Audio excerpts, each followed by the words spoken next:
할렐루야. 아멘. 하나님께서 아브라함을 믿음의 조상 삼기 위하여 부르셨죠. 그 아브라함을 부르시면서 큰 약속을 주십니다. 많은 약속. 쉽게 말하면 큰 민족 돼 이거예요. 큰 민족 된다. 큰 민족 된다라고 하셨지만 실질적으로 아브라함이 얻었던 자신의 친아들은 이삭 한 명이었습니다.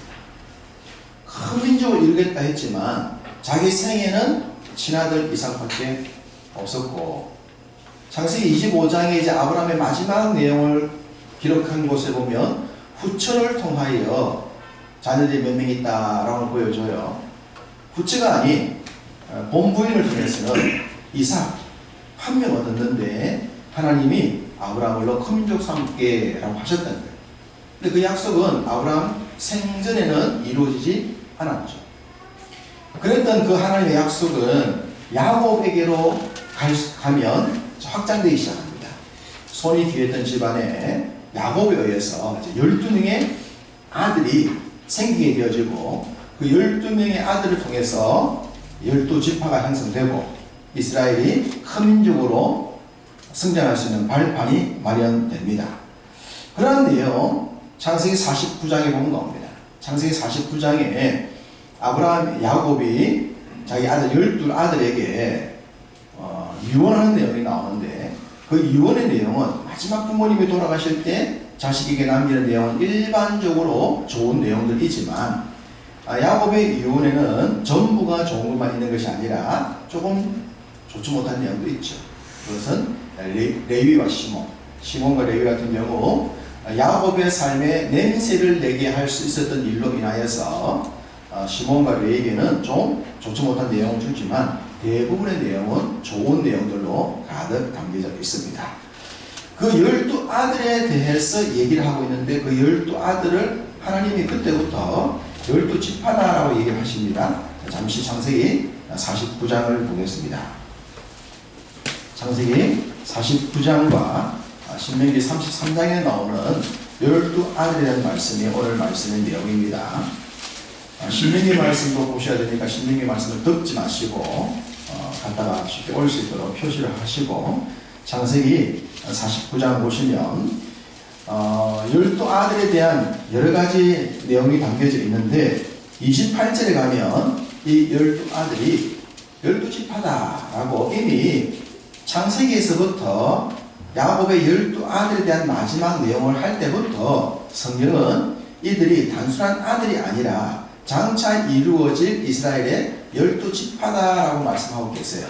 그러니까 아브라함이 약속하셨던 너희 큰 민족 만들게 라고 하신 내용은 야곱의 아들을 통해서 지파로까지 이미 창세기에 약속이 되어져 있다라고 말하는 겁니다. 이 창세기 49장에 나오는 내용들 말씀드렸듯이 대부분 아버지가 자녀에게 마지막 하는 내용 좋은 내용들이고, 레위와 시몬은 조금 냄새나는 사건에 의해서 좋지 못한 내용이지만 다른 아들들은 다 좋은 내용이에요. 그 좋은 내용 중에서 제가 성경을 읽다 보니 좀 더 특별한, 우리가 익히 알고 있는 유다나 요셉이 아닌 다른 아들 중에서 굉장히 특별한 아들에 대한 말씀이 눈에 띄어서 오늘 말씀을 전하려고 합니다. 그 아들이 누구냐 그러면 아셀입니다. 오늘 설교의 제목에 나와 있는 아셀입니다. 자, 여러분, 아셀은 어떤 아들입니까? 우리가 야곱의 12지파 또 12아들을 말할 때 제일 먼저 말하는 게 유다, 그렇죠? 장자의 계보리로서 그리스도의 계보리로 하는 유다지파, 또 요셉, 장자 루벤, 그리고 또 레위. 우리가 어떤 경기를 말할 때 메이저 경기가 있듯이 이런 아들들이 훨씬 더 무게감이 있지 않습니까? 그리고 혈통적으로 볼 때 라헬의 자녀냐 레아의 자녀냐, 여기도 또 무게감이 있거든요. 그에 비하여 몸종이었던 빌하의 자녀와 실바의 자녀들은 좀 떨어진다고 볼 수 있겠고, 무게감이 상당히 약하다고 볼 수 있습니다. 그런 무게 중심에 볼 때 아셀은 여러모로 부족해요. 아셀은 실바라는 몸종을 통해 나온 자녀였고, 또 위치가 그렇게 높은 자도 아니에요. 그럼에도 불구하고 이 아셀에 대한 내용을 보니까 굉장히 특별합니다. 그 내용 자체가. 자, 창세기 49장 20절을 보십시다. 펴져서 있으니까 창세기 49장 20절 함께 있습니다. 아셀에게서 나는 먹을 것은 기름진 것이라. 그가 왕의 수라상을 차리로다. 왕의 수라상을 차리는 복을 아셀에게 약속하셨어요. 여러분, 왕의 수라상, 왕에게 수라상을 차리는 사람은 특별할까요? 특별하지 않을까요? 좀 특별하지 않겠습니까? 왕에게 음식을 차리는 사람이다. 자, 우리식으로 말하면, 우리나라로 말하면 이제 임금님에게 갖다 주는 음식 수라를 책임지는 사람을 수라상궁이라고 합니다. 수라상궁, 수라상을 올리는 책임자가 수라상궁이에요. 그러면 백성의 입장에서 대통령에게 음식을 차려주는 책임자가 된다고 말하면 백성들 입장에서는 특별하지 않겠습니까? 그것도 왕이 있었던 시대니 특별하겠죠. 요즘으로 생각하면 이렇습니다. 요즘은 남자들도 음식 만드는 걸 좋아하죠. 그래서 남자들이 음식을 좋아하는 사람이 무엇이 되고 싶어 합니까? 셰프가 되고 싶어 합니다. 셰프가 되고 싶어 하죠. 그래서 음식 만드는 옛날에는 뭐 주방장 그랬지만 요즘은 셰프라고 부릅니다. 다 셰프. 뭐 우리 이름 있는 셰프들이 TV에 연예계로 나와서 막 활동을 많이 보여주지 않습니까? 음식을 만들고 정말 잘 만들죠. 그런 셰프예요. 그래서 음식을 잘 만들다 보니까 청와대에서, 요즘 청와대 없었죠? 이제 대통령실에서 저분이 음식을 잘 만든 거 아니고 우리 대통령실에 들어와서 대통령 음식을 책임지는 사람을 세워주세요 라고 해가지고 청와대 곧 대통령실에 들어가서 대통령의 음식을 책임지는 사람이 되었다. 셰프 중에서도 최고 책임자를 헤드셰프라고 그러거든요. 헤드셰프가 되었다라고 한다면 그 사람이 음식을 만드는 사람 입장에서는 영광입니까? 아닙니까? 영광이고 남들이 말할 때 출세했다겠죠. 와, 그분이 요리사인데 대통령실에 대통령의 음식을 책임진다네? 우와, 대단하네. 그 계통에서는 이제 최고의 사람이라고 인정을 받겠죠. 왕이 있었던 시대의 음식은 독을 달 수 있었기 때문에 보통 사람이 그 자리에 못 들어가거든요. 굉장히 중요한 어떤 보안을 거쳐서 들어올 수 있는 사람이 말입니다. 바로 그런 자리의 역할을 누가 할 것이다? 아셀. 이 아셀이 왕의 수라상을 차리는 사람이다 라고 말했으니까 이 아셀에게 주어진 복은 굉장히 특별해요. 또 우리가 알고 있듯이 성경에서 왕이라고 말할 때는 그 왕은 궁극적으로 누구를 상징하냐 그러면 하나님을 상징하거든요. 하나님을 특별히 섬기는 그런 은혜가 이 아셀에게, 아셀 지파에게 주어졌다라고 야곱이 창세기에서 기록을 해주고 있습니다. 그러면 창세기에서 야곱이 말하고 있는 것과 함께 오늘 우리가 읽었던 신명기에서 모세는 또 어떻게 말하고 있는가, 그 두 개를 함께 종합해서 보면 아셀의 삶이 얼마나 특별했는가를 알 수가 있습니다. 자, 오늘 본문이 신명기 33장 24절을 보겠습니다. 자, 모세는 야곱에 비해서 어떻게 아셀에 대해서 얘기를 했을까? 24절 함께 있습니다. 아셀에 대하여는 일렀으되 아셀은 아들들 중에 더 복을 받으며 그의 형제에게 기쁨이 되며 그의 발이 기름에 잠길지로다. 아멘. 여기서 그의 형제들에게 기쁨이 되며, 그래서 제가 이 부분을 가지고 설교 제목을 만들었어요. 형제들에게 기쁨이 될 자였다. 형제들에게 기쁨. 여러분 이 구절 보시면 어떻습니까? 비교가 되고 있어요. 비교급식이에요. 아셀은 아들들 중에 더 복을 받으며, 비교를 하고 있죠. 아들들 중에 더 복을 받으며, 아들들은 당연히 유다도 포함되고 레위도 포함되고 요셉도 포함되고 다 포함된 아들들이에요. 그런 여러 아들들 중에서 아셀은 바로 그 아들들 중에서 더 복을 받을 것이다 라고 했고, 또 그의 형제들에게 기쁨이 된다. 유다가 요셉이 다른 사람에게 기쁨이 되는 것이 아니라 정말 지파에서 저 밑에 있는 몸종의 통에 태어났던 12지파에서 무게감이 가장 떨어진다 할 수 있는 저 밑에 있는 아셀이 다른 모든 형제들에게 기쁨을 줄 수 있는 사람이 될 것이다 라고 얘기를 해둔 거예요. 그러니까 이 아셀이 받은 복이 정말 특별해 보이는 겁니다. 좀 더 관심을 가지고 이 구절을 보게 되면 야, 정말 아셀이 큰 복을 받았구나 라고 느낄 수가 있어요. 2구절 아들들 중에 더 복을 받으며 형제의 기쁨이다. 저는 1구절 읽으면서 누가 생각나냐 그러면 역대상 4장에 나오는 야베스가 생각났습니다. 야베스. 야베스는 이름 자체가 고통 중에 태어난 아들, 고통 중에 출산한 그런 아픔을 가지고 있거든요. 출생의 아픔이 있는 아이예요. 그래서 부모님이 이름을 지을 때, 야, 네가 태어날 때 엄마가 얼마나 힘들었던지 너 이거 잊지 마. 그래서 너는 고생할 때 어렵게 태어난 아들이야. 그런 이름을 지어줬거든요. 그만큼 출생하기 좋았을 사람, 안 좋았을 사람이 야베스인데, 그 야베스는 나중에 역대상 4장 9절에 보면 야베스는 그의 형제보다 더욱 귀중한 자라, 존귀한 자라, 그렇게 뒀어요.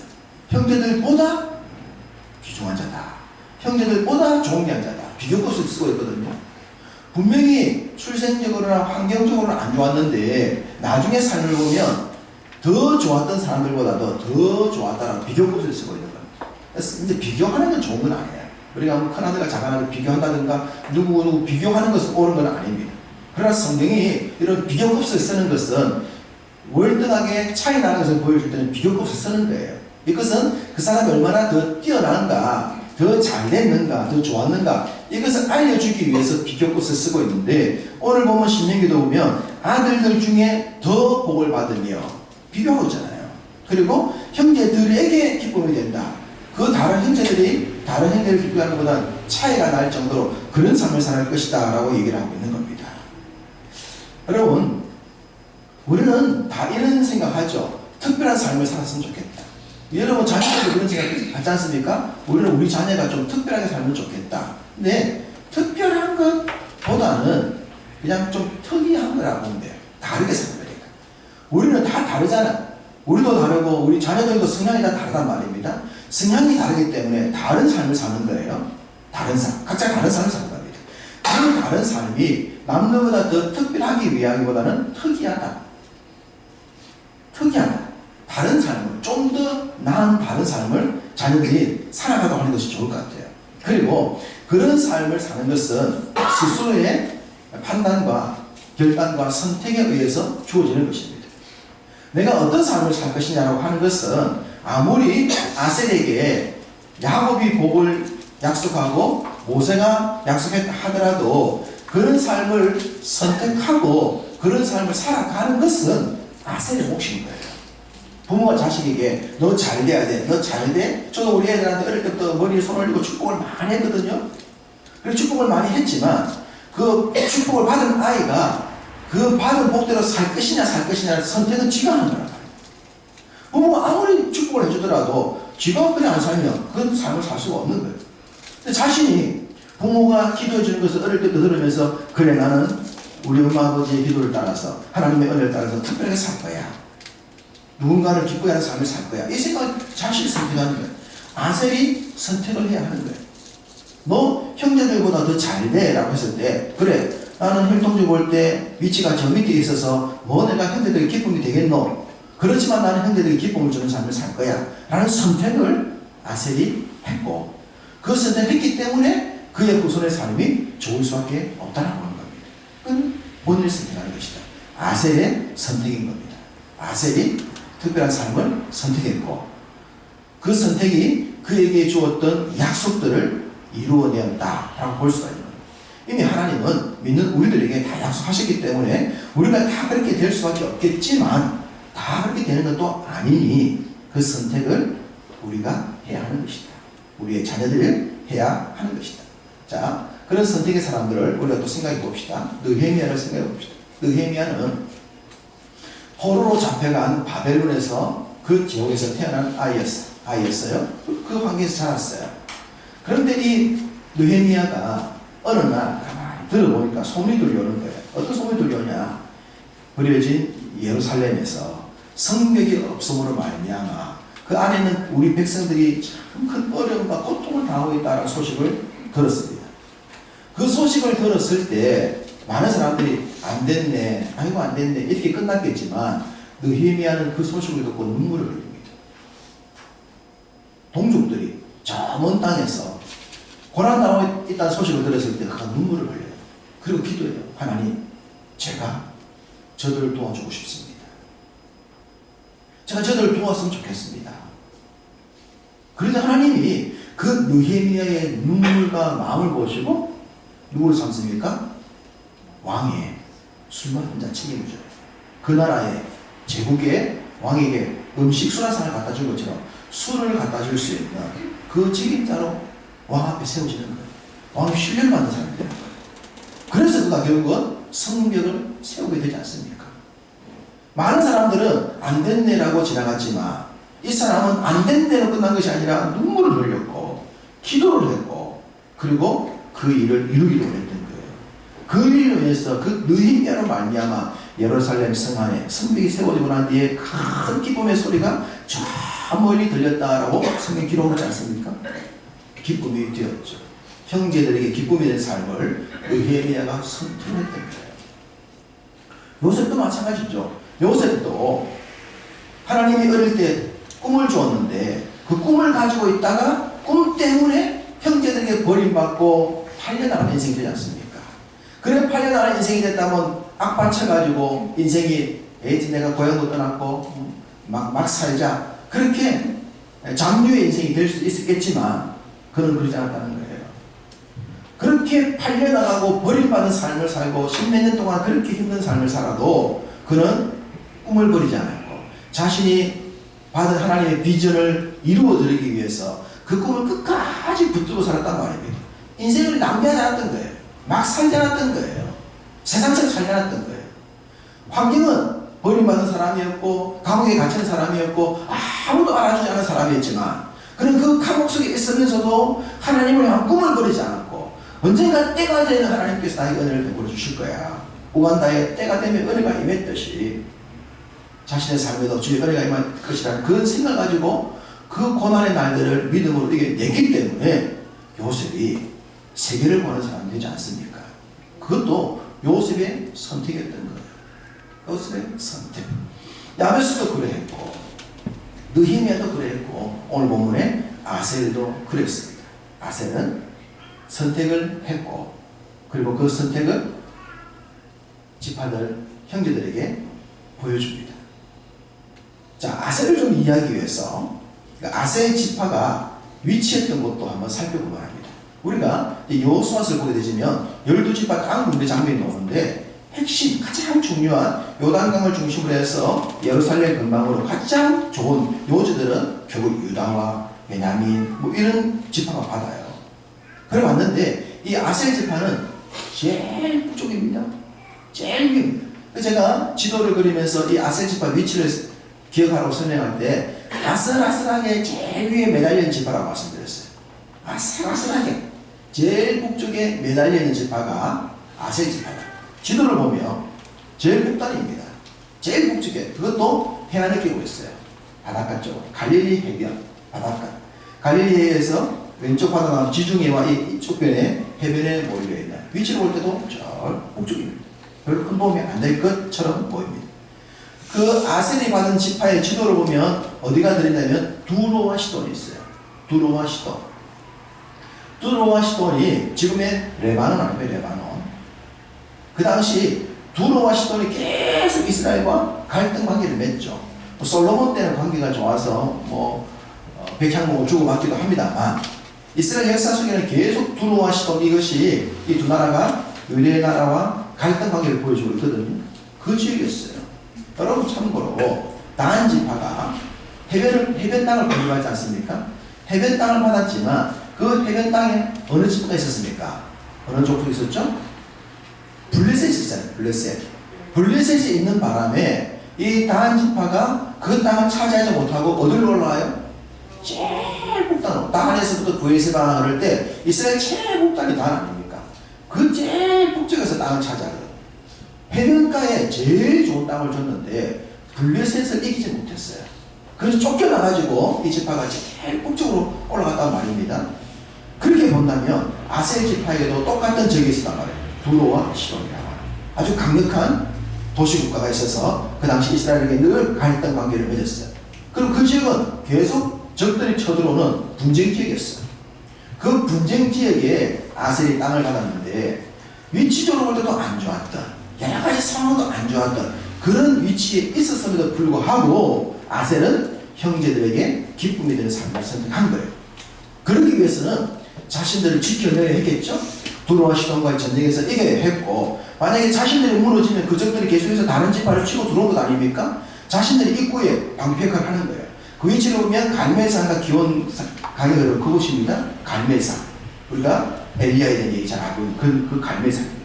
그쪽 위치, 위로 올라가는 분쟁지역, 해변과 어려움이 많은 곳, 늘 적들의 침이 있었던 곳, 거기서 아셀은 형제들의 기쁨이 되기 위해, 형제들에게 기쁨을 주는 삶을 살기 위해서 저들을 이겨낼 수 있도록 자신들을 무장하고 싸워냅니다. 막아내는 거예요. 용사의 삶을 선택하는 거예요.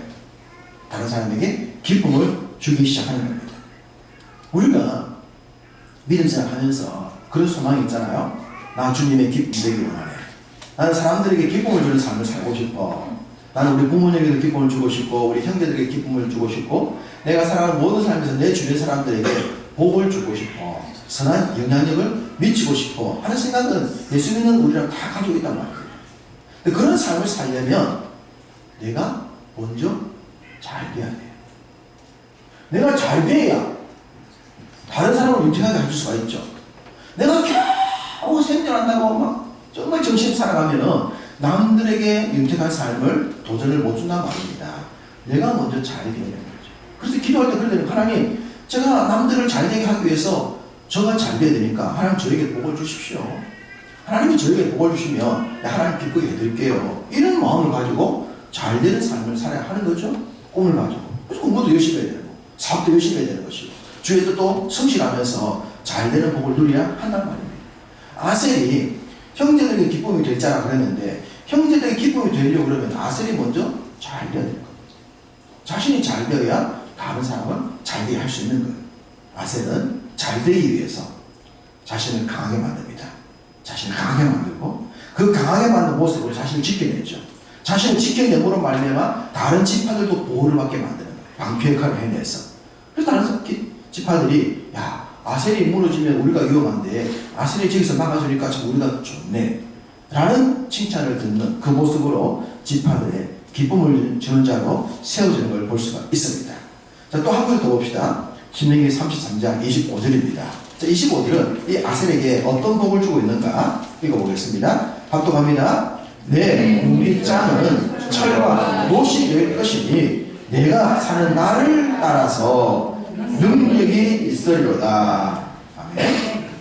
여러분, 일반적으로 문빗장, 문에 빗장을 걸 때 뭘로 겁니까? 나무로 걸죠. 일반적으로 나무로 문빗장을 걸어요. 그런데 아셀은 뭐다? 철과 못이다. 얼마나 튼튼하겠습니까? 방패 역할을 해내면서 그 적들이 있는 지역에서 자신들이 강해지고 적들을 막아내고, 그러니까 그 안에 있는, 집 안에 있는, 섬 안에 있는 사람들이 안전하듯이 그는 문빗장을 철과 못으로 만들어서 튼튼하게 자신을 지켜냈던 겁니다. 자신을 지킨 것뿐만 아니라 지체들을 지켜낼 수 있는 그런 역할을 해낸 거예요. 그리고 그 다음 구절 보면 네가 사는 날을 따라서, 사는 날을 따라서, 이것은 비례자서 비례, 점점 잘 되는 것. 자, 우리가 가면 갈수록 잘 되는 삶을 살아야 하지 않겠습니까? 가면 갈수록 사는 날이 많아질수록, 아이고 내가 빨리 죽어야지, 내가 이렇게 오래 살아가지고 내가 말이지, 이런 걸 다 보고 아이고 이런 게 아니죠. 야, 오래 사니까 좋네, 오래 사니까 이런 좋은 복을 보내, 내가 이래서 안 죽은 게 얼마나 감사한지 몰라, 이래서 오래 살 맛이 난다니까, 이런 게 그 아닙니까? 아이고 내가 빨리 죽어야 되는 건지 말이지, 내 눈이 헛들었다면 내가 이걸 안 볼 긴데 내가 아직까지 살아가지고 이걸 다 보고 있네, 이게 아니고, 아셀은 네가 사는 날을 따라서, 사는 날이 많아지면 많아질수록, 살아가면 살아질수록 더 좋은 것을 볼 수 있는 그런 복의 사람들 되기를 축복합니다. 네. 기도하십시오. 하나님, 가면 갈수록 잘 되게 해주십시오. 가면 갈수록 잘 되게 해주십시오. 제가 신학교 다닐 때 안 믿는 집안에서 허락도 받지 못하고 등록금도 받지 못하고 아무것도 없는 상태에서 신학교를 다니다가 제 아내를 사귀어가지고 이제 장인집에 인사를 왔거든요. 결혼 허락 받으러 왔습니다. 그래서 제가 군에 다니다가 군복교육 받습니다. 휴가 나와가지고 제대로 하는 상태에서. 그때 제가 신학생이었거든요. 신학, 대학원도 아니고 신학생이었어요. 제가 그때는 전도사도 아니었어요. 그러니까 교회도 안 맡았던 거예요. 그 저에게 수입이 하나도 없었습니다. 학교를 다닐 수 있을지도 모르는 진짜 맹탕 아무것도 없는 상태였습니다. 그러니까 아무것도 없는, 그리고 집안의 배경도 하나도 없는 그런 아무것도 없는 사회된 사람이 장인 장모 찾아가서 이제 결혼을 하겠다고 한 거예요. 지금 생각해보니까 간이 부도 단단히 붙어서 군인정신으로 했지. 군인정신. 그때 제가 장인 장모님에게 했던 얘기 이겁니다. 저는 지금 아무것도 없습니다. 그런데 한 가지 약속드립니다. 가면 갈수록 저는 잘 되는 사람입니다. 가면 갈수록 잘 될 거고, 아내 될지 아내가 가면 갈수록 복 받을 겁니다. 지금은 제가 아무것도 없지만 약속을 드립니다. 가면 갈수록 잘 되는 것 약속드립니다. 그걸 허락받았습니다.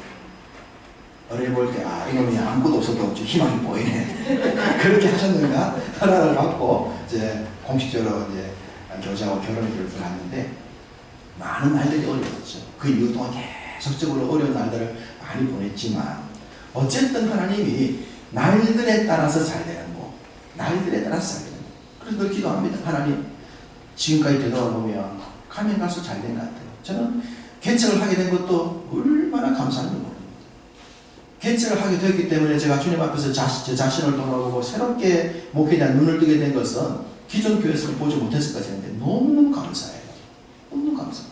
그리고 우리 아이들이 점점 잘 되는 삶을 보면서, 이게 참 인생에 사는 맛이라는 생각을 하거든요.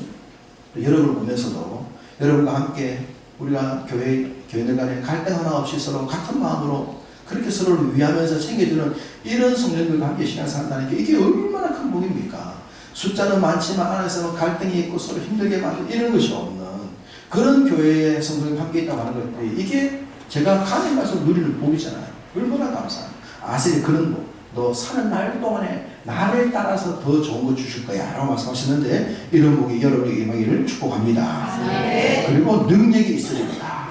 능력이 있으리라. 너 잘할 거야. 능력은 힘이 않습니까? 해낼 수 있는 힘. 너 뭐든지 잘해낼 거야 라는 복을 이 아셀에게 주고 있어요. 생각해 보십시오.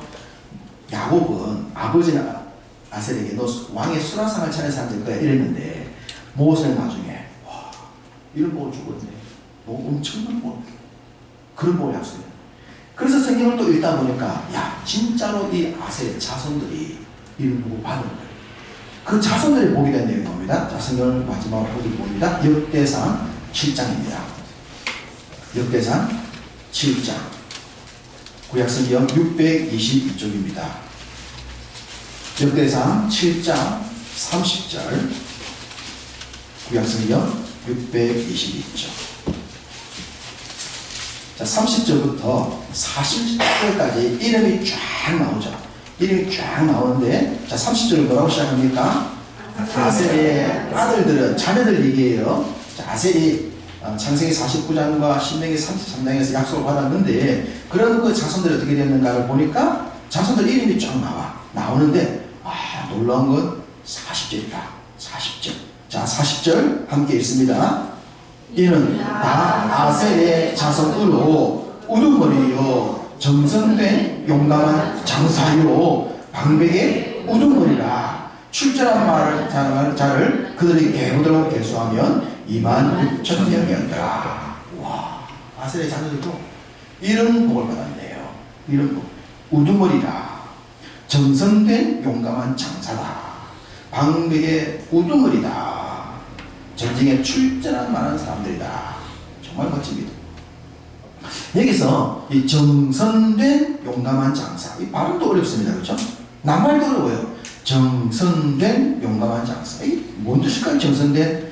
이게 무슨 뜻인가 제가 찾다가 오히려 영어 성경에 훨씬 쉽게 되어 있더라고요. 그 NIV라는 영어 성경을 보니까 이 정선된이라는 단어가 초이스맨이에요. 초이스맨. 선택된 사람. 쉽게 보면 보십시오. 아셀의 자손으로 우두머리요 선택된 용감한 장사다. 선택받은 용감한 장사다. 선택하는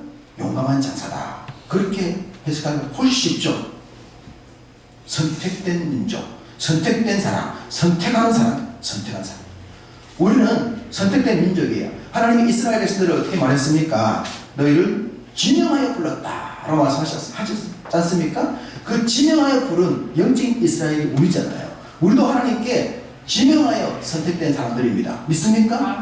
그냥 예수 믿고 그냥 교회 다니는 것이 아니라 하나님이 선택하여 지명하여 불러서 하나님 자녀 삼아주신 거예요. 그런 삶을 사는 거죠. 그러니까 우리가 하나님께 선택받았으니까 우리도 선택하며 사는 거예요. 어떤 것을 선하고 옳은 것을 주님 나라를 위해서 우리도 선택하는 삶을 사는 겁니다. 누가 그랬느냐? 아셀의 자녀들이 선택하는 용감한 장사의 삶을 사는 거예요. 용감한 장사. 여러분 창세기 보면 아낙 자손들이 나오는데 이 아낙 자손들은 출생부터 장사들이었어요. 출생부터 장사. 아셀은 출생부터 장사가 아니었어요. 태어날 때는 지극히 평범한 사람이었어요. 지극히 평범했고 평범보다 못했죠. 후손의 처회, 종의 자녀예요. 12아들 중에도 랭킹이 떨어지는 무게감이 없는 그 저 밑에 있는 그런 아셀이었지만 그는 선택하는 삶을 살았고 용감한 용사가 되어서 두로와 시돈 지파들 이길 수 있는 그런 강력함을 만들어냈고 형제들의 기쁨이 되기 위해서 자신을 강하게 만들었고 그 강하게 만든 결과가 지파들을 보여줄 수가 있었고 그 자손들도 그걸 물려받아서 선택하고 선택받는 용감한 장사의 가문을 만들어낸 겁니다. 놀랍지 않습니까? 너무 이렇게 유다 그러면 할 말도 많고 요셉 그러면 할 말이 많은데 이 아셀 지파를 보면서 제가 너무너무 놀라웠어요. 아셀 지파의 말씀을 읽으면서 야, 이 지파가 이렇게 놀랍네. 이렇게 인생을 바꿀 수가 있구나. 이런 멋진 삶을 살 수가 있구나. 이런 아름다운 기록을 남길 수가 있구나. 사람들은 출생 환경 얘기하고 이런저런 얘기 많이 하지만 그 다 불신의 얘기들입니다. 하나님은 따지지 않습니다. 너 네가 뭘 따지냐? 네가 그 집에 태어난 건 내 손인데 그렇지 않습니까?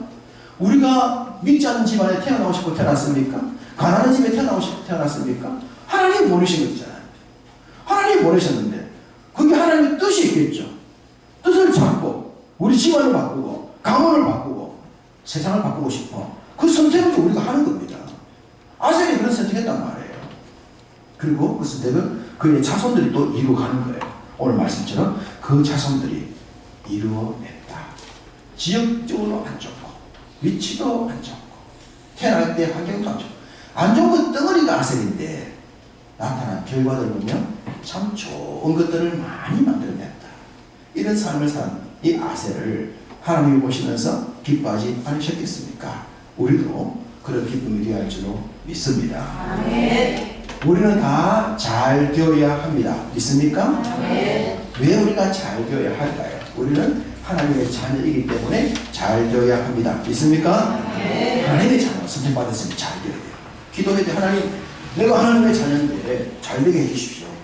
불신자들 앞에서 잘 보일 수 있도록 잘 되게 해주십시오라고 해야 되는 거예요. 또 우리는 잘 될 이유가 있습니다. 우리 삶을 윤택하게 하기 때문에.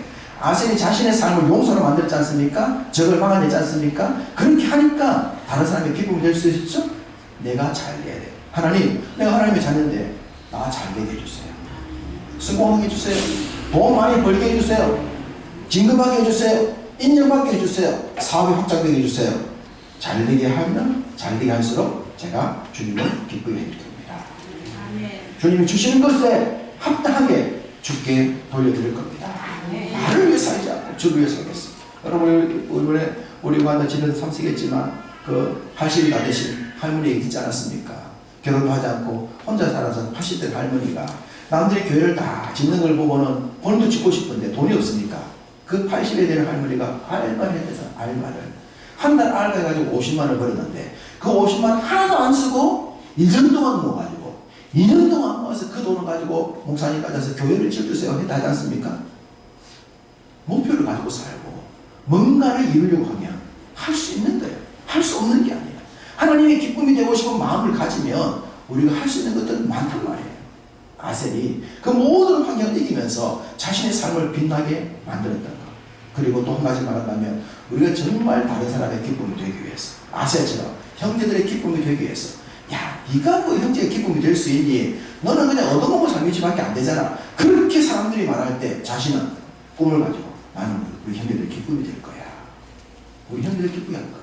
그 소망을 이루어냈지 않습니까? 우리도 그런 삶을 사는 거죠. 하나님의 기쁨이 되고, 우리 교회의 기쁨이 되고, 우리 지체들의 기쁨이 되고, 우리 부모님의 기쁨이 되고, 나를 만나는 모든 사람들의 내가 기쁨이 되는 삶을 살 거야. 하나님 그런 삶을 살게 주옵소서. 라고 주 앞에 나갈 때 아셀이 받았던 복 받게 될 줄로 믿습니다. 성경 우리 예수님이 어리석은 부자 말씀하지 않습니까? 부자가 너무 농사가 잘 되니까 창고를 늘리고 많이 갖다 놓고 내 영혼아 평안할지어다 잘 먹고 잘 살라고 자신을 말하는 그를 보고 주님 뭐라 그러십니까? 어리석은 부자야. 이 밤에 너의 생명을 취하면 그 모든 것이 누구의 것이 되겠냐? 그건 주님의 기쁨이 아니에요. 많이 벌고 많이 갖는 것이 기쁨이 아닌 겁니다. 적게 벌더라도 과부가 두레 뜰을 뺐을 때 주님이 크게 기뻐하신 것처럼 선하게 쓰임받을 때 거기서 하나님의 영광이 나올 줄로 믿습니다. 아멘. 여러분이 적게 가진 건 아무 문제 안 돼요. 하나님이 그거 보지 않나요? 여러분이 가지고 있는 그걸 가지고 주님 앞에서 어떻게 성실하게 기쁨으로 감사하고 살아가 주님 그거 보신단 말이에요. 그것이 우리의 기쁨이에요. 하나님의 기쁨이지 않겠습니까? 그걸 가지고 또 다른 사람을 기쁘게 하는 그런 마음과 생각 가지고 살아갈 때 아셀이 받았던 복 함께 받게 될 줄로 믿습니다. 아셀은 결단하는 삶을 살았고 그 결단을 성취했던 열매를 보여줍니다. 여러분도 믿음 안에서 결단, 초이스에 결단하고 그 결단한 것을 열매를 거둘 수 있는 그런 복된 삶, 남은 삶 살아가시기를 주님의 이름으로 축복합니다. 아멘.